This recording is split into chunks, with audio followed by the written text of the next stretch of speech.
অনেক দিন পর আর কি দোকানের একটু ডাল আর সবজি একসাথে যেগুলো বিক্রি করে তো নিয়ে আসলাম আজকে খাবো বলে।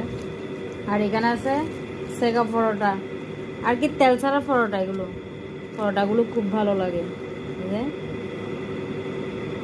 মানে চুপচুপে তেলে যে ফ্রাই করে এগুলো না, এগুলো তেল ছাড়া পরোটা। দেখতে পাচ্ছেন কিছু, সেজন্য আমি বাইরের খাবার আসলে খেতে খুব ভয় পাই আর নিষেধ করি সবাইকে।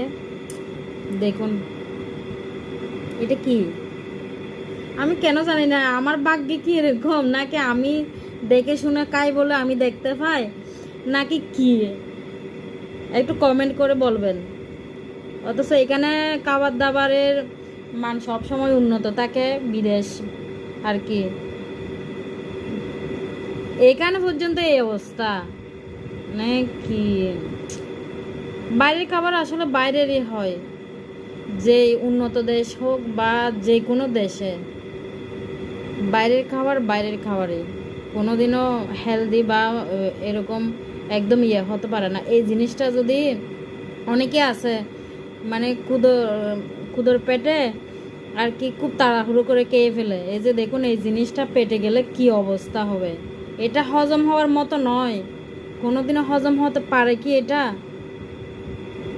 ভাগ্যিস আমি আর কি দেখলাম, এটা দেখা না দেখারও কোনো নাই। এটা উপরে চকচক করছিল, এটা উপরে চকচক করছিল, এই যে কত মোটা আরো।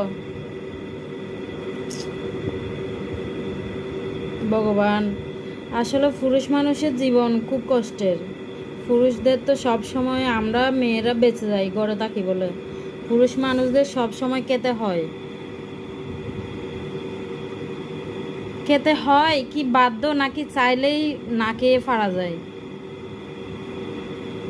কোনটা কমেন্ট করে জানাবেন সময় হলে 1 মিনিট।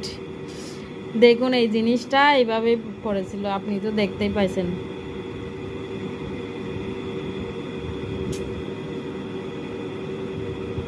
কি দুঃখজনক, মানুষের একটু একটু করেই তো শরীর খারাপ হয়, এই জিনিসটা পেটের মধ্যে গেলে কি অবস্থা হতো।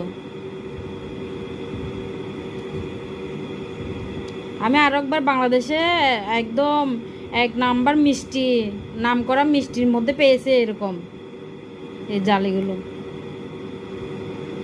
এগুলো ব্যান করে দেওয়া উচিত, এর পরিবর্তে অন্য কিছু বের করলে ভালো হতো।